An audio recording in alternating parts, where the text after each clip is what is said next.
These firms work hard to find partners that they trust with their clients and are able to share this information, and then they refer these cases. And by being able to see how it actually progresses in a documented and trackable format, I think enables transparency, which makes the truth the truth.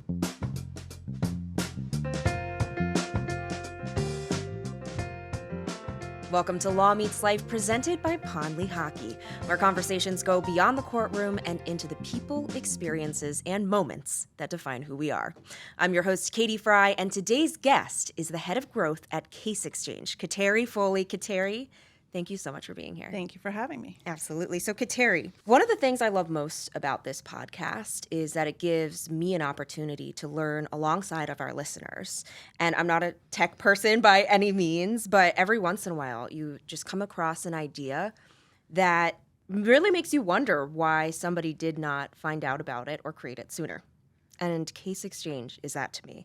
The more research that I did, the more I realized that's really a hole in the industry that is helping to fill. So today we'll have a chance to better understand not just the technology, but also how it can make a real difference for attorneys and the clients that they serve. So before we get into Case Xchange, because I'm very excited to talk to you about this tool, I want to know a little bit more about you. We just found out we're birthday twins. Yes. Right before this, July 27th. Yes.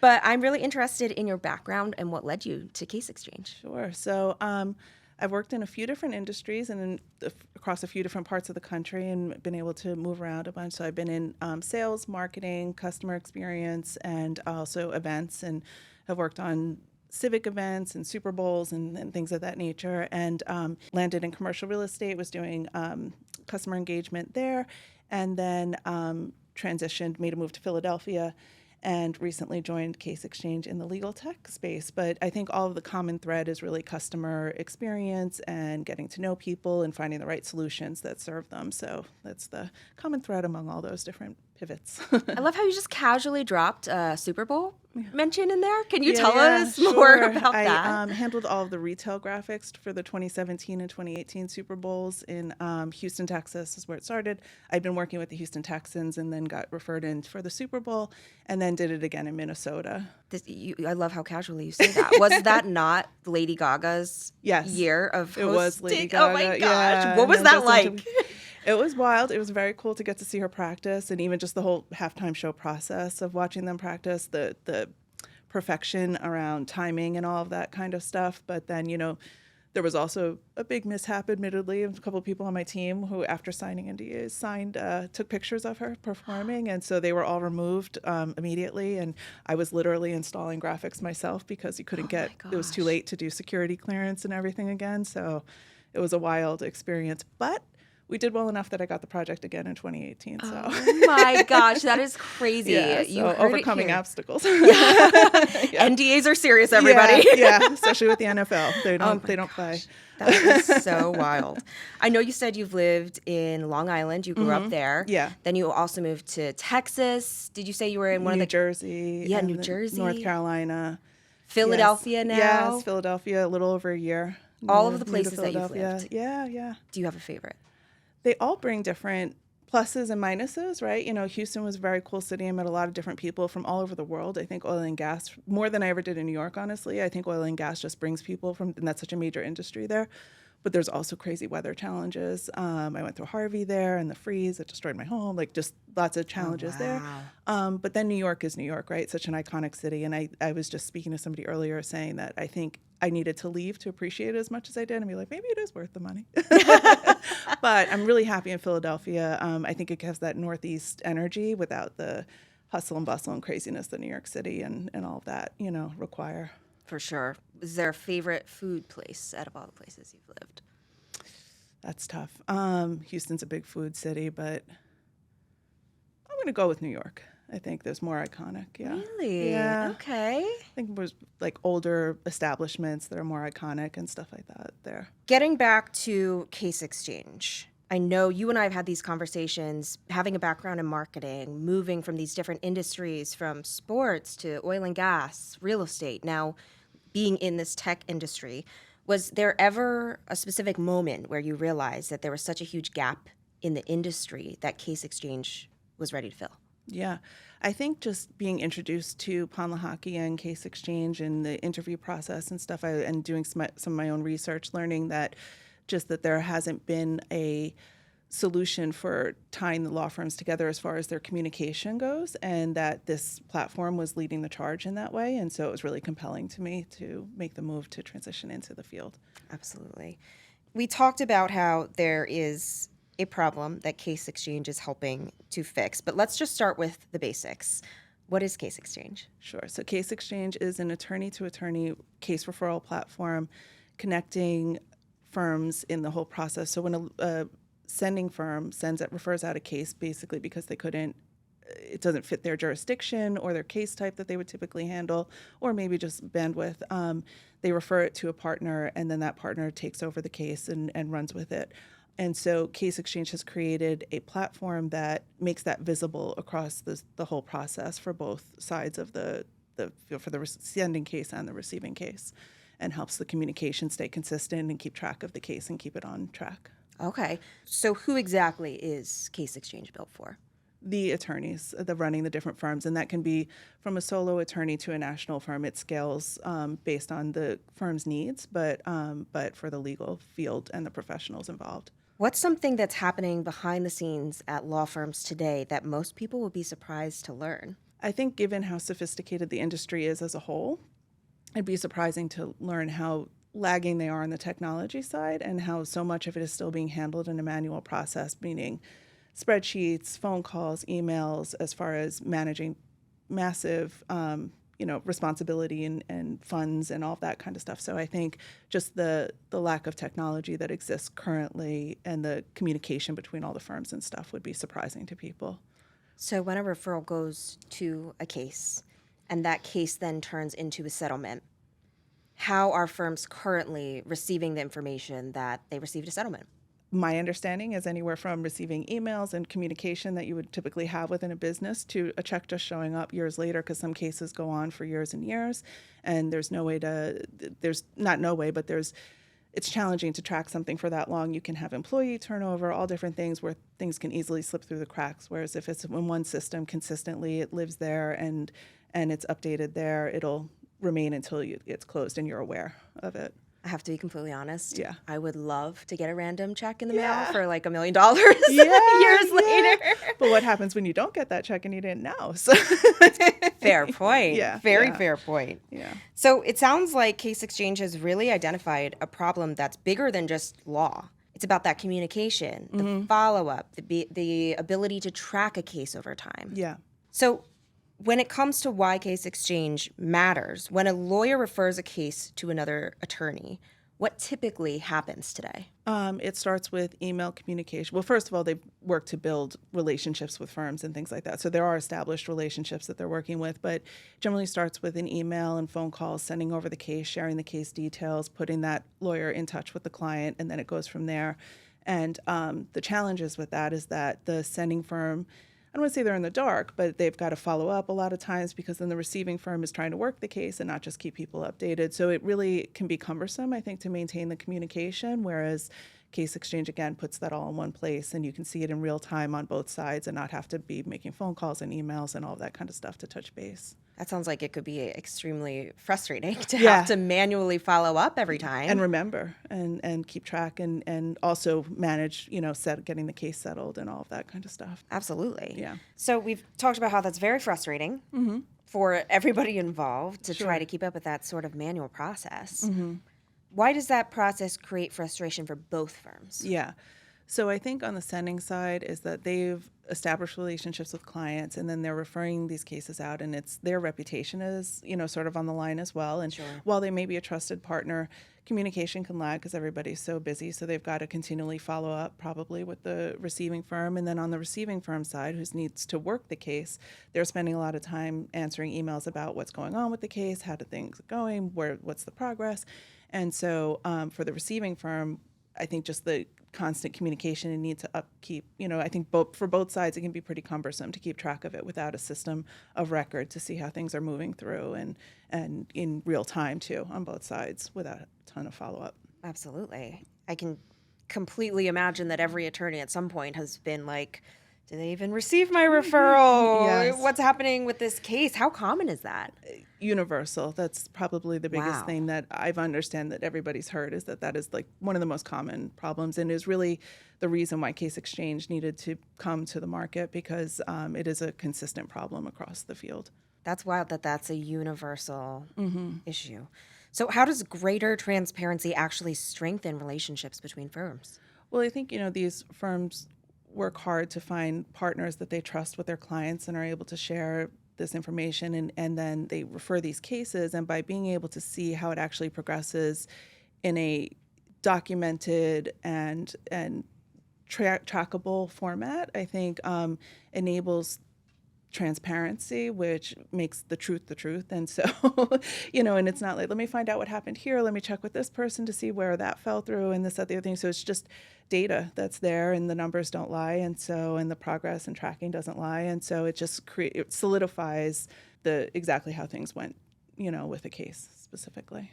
Now, I want to talk a little bit about the life cycle of a case because especially depending on the case type, it can be quite long. Mm-hmm. I can see how it would be important to have that transparency and those updates of where the case is at in that journey. At the end of the day, how does this ultimately benefit the client? Yeah, so I think the clients that a lot of our customers, the attorneys are working with, are facing some of the most difficult challenges that they're going to face in their life through whatever the case is about. And so I think by having a tool that helps make the process of communication between the two firms and all the parties involved in the case helps really streamline the process, expedite the process, and get that back to the client, who's the ultimate priority. So there are other referral platforms out there already. What did you feel like they were missing?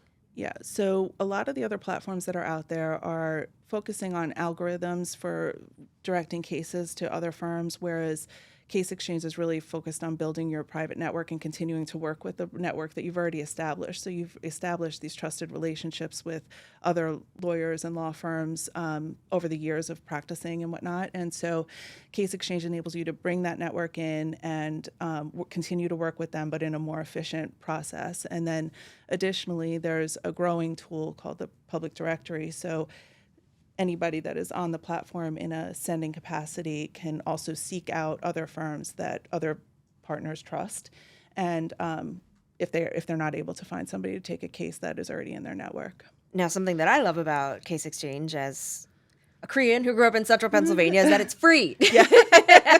It's free to join. So why was that important? Yeah. So because in order for a referral network to really work, you have to have partners. And so these sending firms that are coming on need to be able to bring the people that they've established relationships and want to be able to continue to work with if they're going to use the platform. And so we've made it free for anybody that's in the receiving capacity to join totally for free. They can receive cases from their partner for free.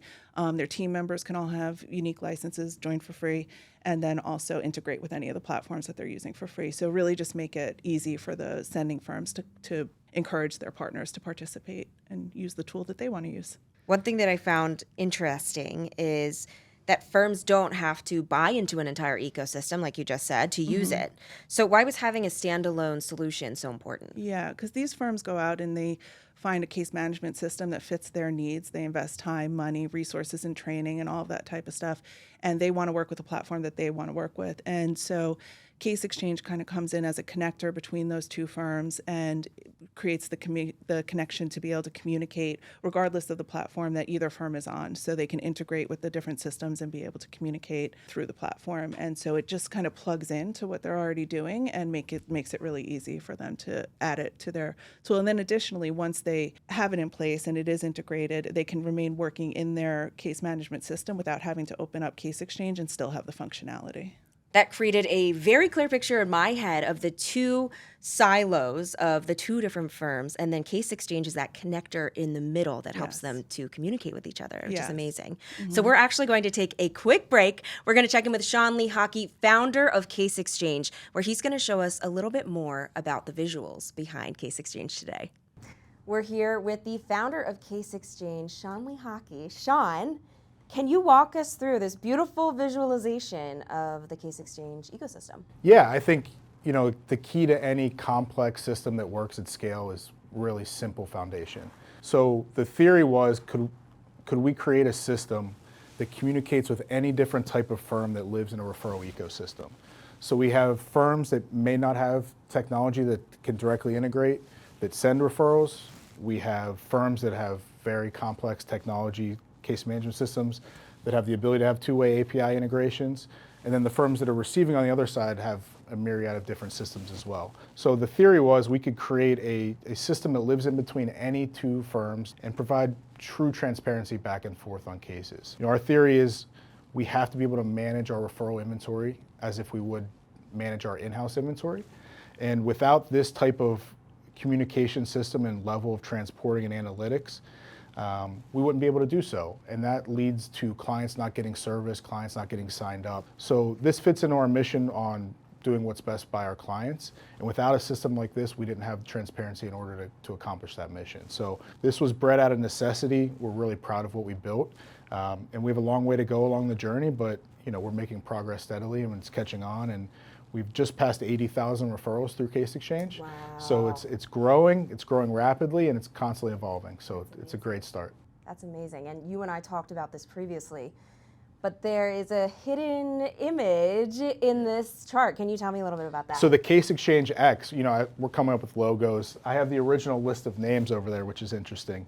I'm glad I didn't choose any of those. But the logo, the X, is basically these two-way API integrations overlaid on top of each other. So if you look in the details of Case Xchange's X, you'll see actually these directional arrows at each end of the X. So cool. Yeah, the design for the system. That's awesome. That's neat. I love when a way that you begin as like the mastermind of the creator of something bleeds then into the marketing of it. Yeah. That's awesome. Very cool. So the way that I have been visualizing this, and when we're talking to Kateri, the way that I view Case Exchange is the connector between two siloed firms, the referral, the receiving.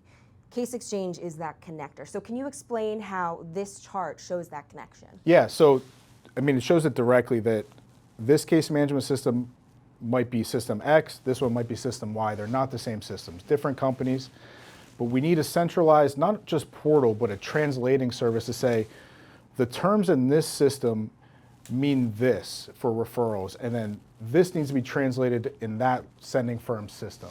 So the diagram is simple, but the complexity is, how do you create this Rosetta Stone that lives in the middle that can speak in languages of all the different case management systems, and then centralize them so everyone's speaking the same language for the referral.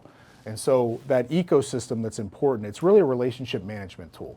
And to be able to have a strong relationship, you need to have strong communication. Well, if we're speaking two different languages, it's hard. How do you have that communication be uniform at scale with hundreds of firms happening at any given time? So that's really the beauty of this system, is the translation tool that lives behind it.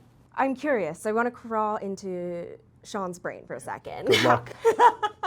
How did we get from up here to what we're looking at right now? Yeah, I think the mission, we didn't start out trying to be a technology company, right? So we had to solve the problem for Pond Lehockey's referral department.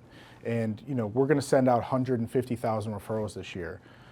We had challenges in getting information from firm A, firm B, firm C that everyone talked about the same data points very differently.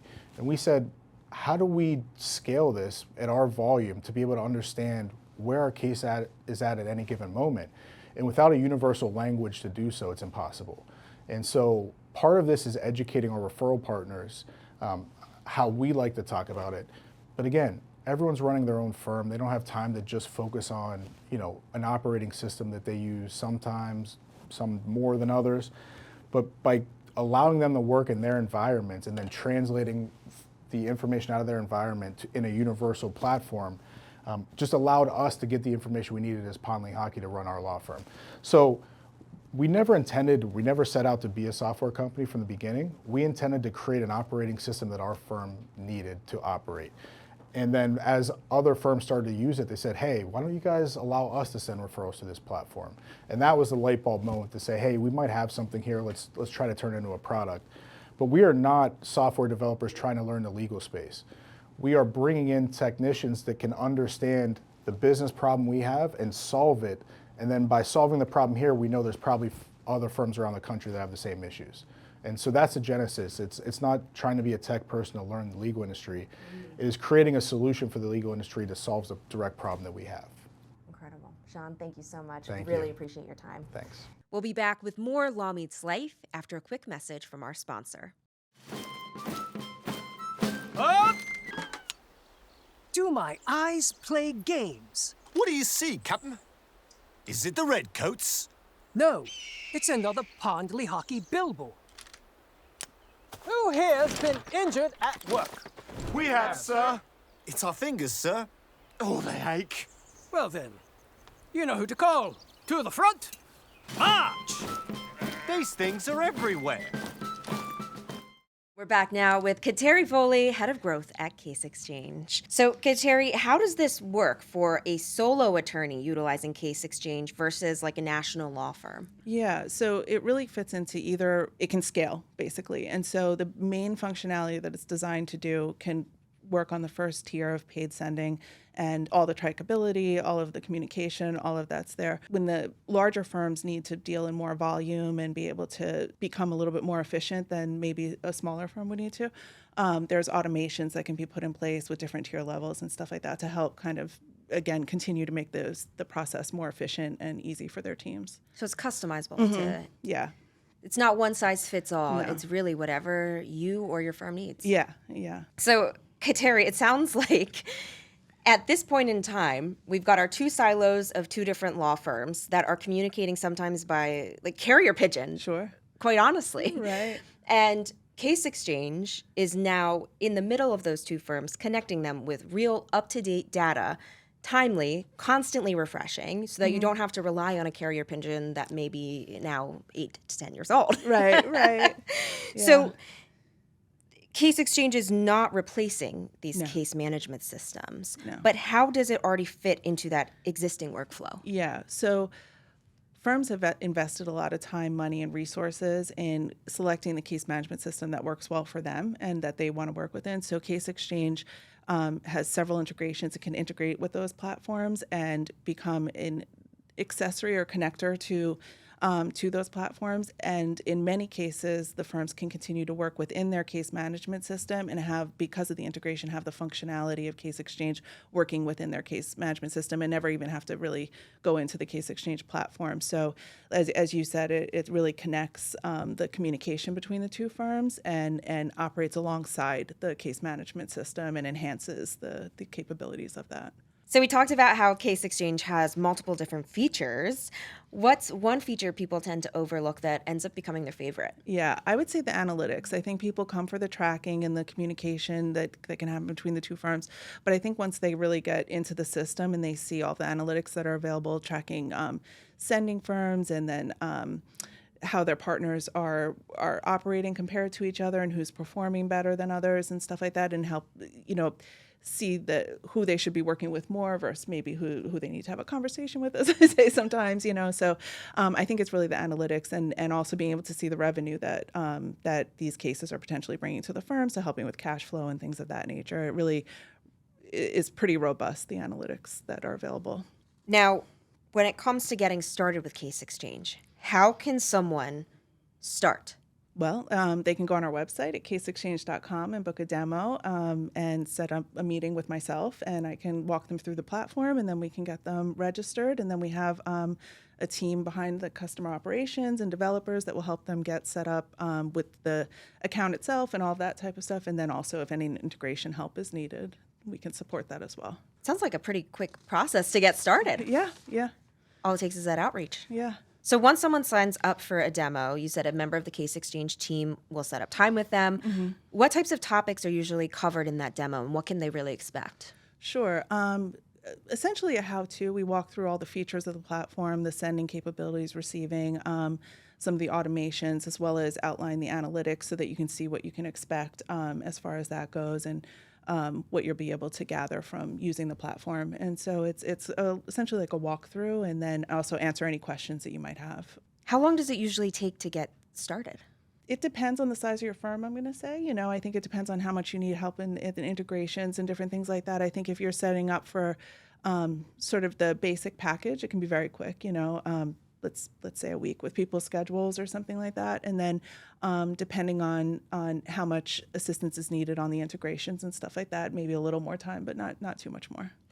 So, Kateri, how does pricing work? Yeah, so we have a few different tiers, and it sort of depends on what you need, very customizable. But initially, the receiving, just getting signed up, we have what we call a freemium version. And so that's where your partners, especially if you're going to be ascending from, your partners can join and receive cases for free. Your whole team can be on the platform, as well as any kind of integrations. And then from there, we have 3 more tiers that allow you to send and then also increase with automations and different features that can be available to you. So it really kind of depends on what you need. I love the term freemium. Yeah. It's nothing better than free and premium. Yeah. So, Kateri, clear this up for me. Yeah. Is Case Xchange an intake platform? No, it is not. It's built to support your intake team, and it helps you control and monetize your referrals by sending them out to your selected partners and keep track of that and keep track of those funds. But no, it's not an intake platform.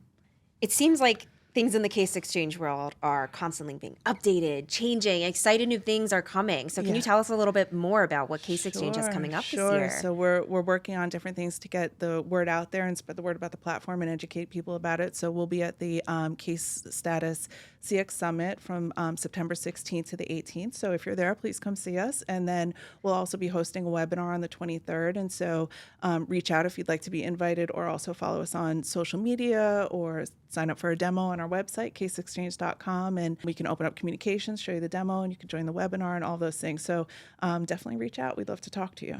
We always call the podcast Law Meets Life because we're interested in the people behind the work. So what's something that people would be interested to find out about you? I'd say something that I'm proud of is that when I was in Houston, I'm very passionate about working with underprivileged children in schools and stuff like that. And so when I was in Houston, I was fortunate enough to start working with some of the HISD schools. I started with one school, started a program called Friends with Forrester, and was able to supply kids with things outside of just school supplies, which are super important, but also clothing, furniture for the schools, different things like that, working with local businesses. And so being new to Philadelphia, I've been transitioning, but I'd like to figure out my way to do that again, because I'm very passionate about it, and it's very rewarding. That would be amazing. Yeah. Do we have anything like that in Philly, or is it something that we can start? I mean, I'm sure we could start it for sure. I can definitely help start it, but I don't know that it exists yet. Yeah, cool. I haven't had much of a chance transitioning, moving, Sure. changing careers a little bit. Sure. But yeah, I would definitely like to get back involved with it. It was really, and also just a learning experience too. You don't realize within your own community, some of the stuff that these children who are, they need our help. They need the community, the village around them to support what maybe their families aren't able to for a certain time. What's the best career advice you've ever received? I'd say listening. I think, listening to your clients, listening to mentors and whatnot also, but I think advice-wise, it would be listening to your clients and trying to get ahead of any kind of problems that they might be able to become more of a proactive service provider versus a reactive, and then eventually even be anticipating their stuff before they do, and really just become truly valuable to them. If you could go back in time, talk to young Kateri and give young Kateri one piece of advice before starting this journey, what would it be?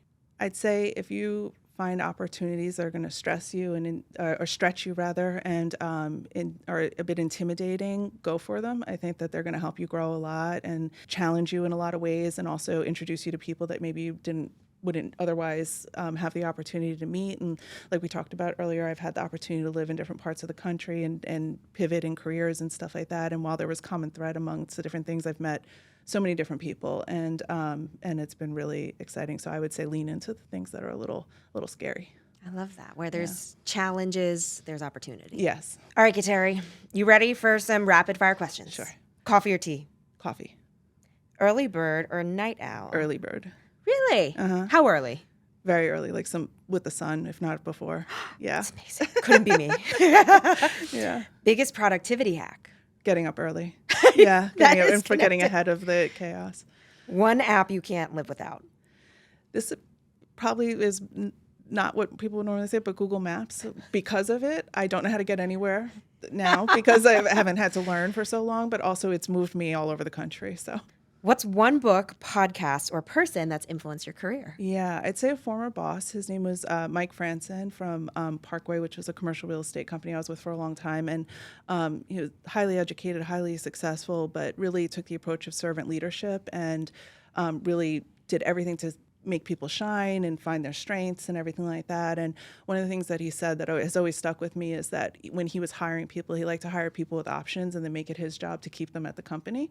And while that might not always be through money or whatnot, but creating a culture that really people felt rewarded and seen and all of that kind of stuff. And he's just, it's stayed with me all these years. And so I think he's probably one of the most influential people in my career. What a mindset shift Yeah. of the value of human beings. Yes, for sure. That's incredible. Yeah. One word you'd use to describe Case Xchange. Command, because I think it really gives you a command of your whole referral practice and a lot of control over what's happening versus the traditional sort of chaotic way that it was being handled just out of the nature of technology's advancements. And so I would say command. Kateri, what does Law Meets Life mean to you? Thinking about the clients that are ultimately being served and having them be probably some of the most difficult challenges of their life, I think the legal process and the tools that we can provide to help streamline that process, expedite it, and be a meaningful part of getting them to their ultimate goal of settling the case and getting what they need from whatever circumstance they're in, I think is where law meets life for me. Kateri, thank you so much for being here Thank you for today. having me. Absolutely. And thank you so much for listening to Law Meets Life, from legal strategy to lived experience. Until next time.